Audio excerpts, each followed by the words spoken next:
زما نوم عبیدالله دی. زه مخکې په طالبانو کې هم ما وخت تېر کړی. کله چې داعش اعلان وشو په خراسان کې، بیا جلال آباد ته راغلم.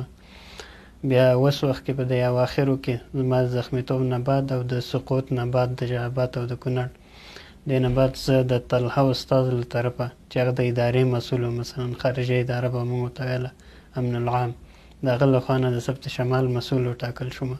څو پوښتنې د نه وکړی ډاکټر شهاب المهاجر نه، یعنې دا د والي په حیث وټاکل شو. والي و دې ورته خراسان چې وایي د خراسان په سطحه باندې والي وټاکل شو.